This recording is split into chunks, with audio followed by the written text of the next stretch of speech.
21শে জুলাইয়ের মেগা সমাবেশের শেষ পর্যায়ের প্রচারে উত্তরপাড়ায় সাংসদ কল্যাণ বন্দ্যোপাধ্যায় এবং সাংসদ রচনা বন্দ্যোপাধ্যায়। জোড়া সংসদের মিছিলে উপস্থিত ছিলেন এলাকার চেয়ারম্যান, কাউন্সিলর সহ তৃণমূল নেতাকর্মীরা।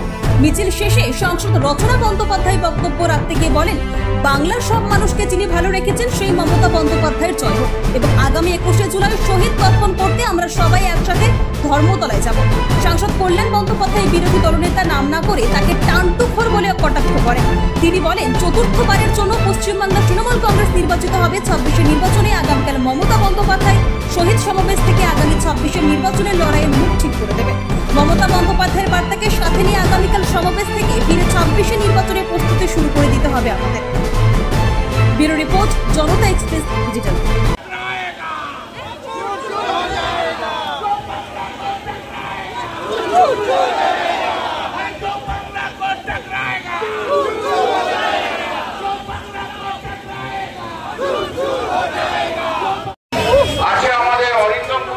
জেলা সভাপতি রচনা এসছে, রচনা ব্যানার্জি আমাদের সাংসদ, হুগলির সাংসদ। আমি কিভাবে ওকে ধন্যবাদ দেব? ও আমার এক ডাকেই কিন্তু রচনা এসছে। এই প্রথম রচনা এখানে এসছে। রচনা একবার বলাতে যে রচনা এসছে, আমি আন্তরিকভাবে ধন্যবাদ। আর আমি দেখলাম যে রচনা আসার জন্য সারা উত্তরপাড়ার মহিলাদের মধ্যে কি খুশি জোয়ার, হাসছে, সব হাসছে, সবাই আসছে। দিদি নাম্বার ওয়ানকে সত্যি দেখলাম কিভাবে সবাই ভালোবাসে, মানে রচনাকে যে সবাই ভালোবাসে। রচনা খুব ভালো মানুষ, কিন্তু আমি তো ভাবতেই পারি, মানে রচনা যে পর্যায়ে গেছে, যে পর্যায়ের অভিনেত্রী, সেইখানে যে রচনা এত সিম্পল, এত ভালো, ভাবাই যায় না। যারা মিশেছে তারা জানবে যে রচনা কত ভালো মানুষ।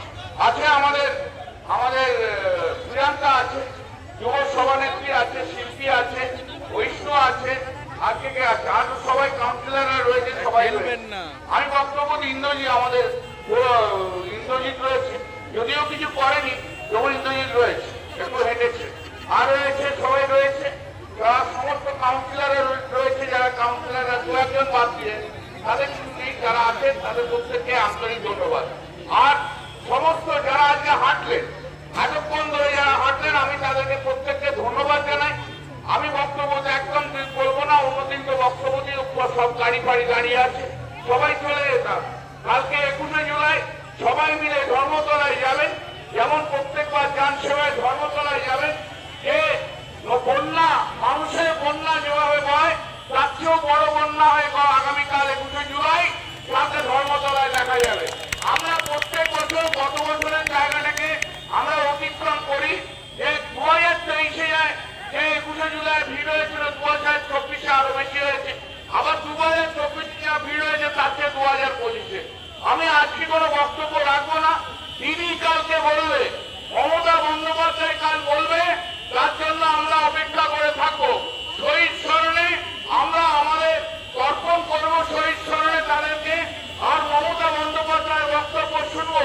সেই মমতা বন্দ্যোপাধ্যায়ের বক্তব্য শোনার পর আগস্ট মাস থেকে আমরা হুগলি জেলার মাটিতে সবাই মিলে ঝাঁপিয়ে পড়ে বিজেপিকে একদম পরিষ্কার করে দেবো। একদম রাখবো না, বিজেপি হেয়ার, কোন বিজেপি ভারতীয় থাকবে না। ওদের টানটুকর যতবার আসবে, টানটুকর যতবার কথা সামনে পালিয়ে দিতে হবে। কেন কেছা এখানে না, কেন দিতে হবে, ঢুকে রাখবি না টানটুকর। হুগলি জেলায় তোর কোনো জায়গা নেই, টানটুকর জায়গা নেই, বিজেপির কোনো জায়গা হবে না। কতগুলো সিট আছে হুগলি জেলায়, দায়িত্ব নিয়ে হুগলি জেলায় সমস্ত সিট থেকে তৃণমূল কংগ্রেসের এমএলএ 2026-এ জিতবে।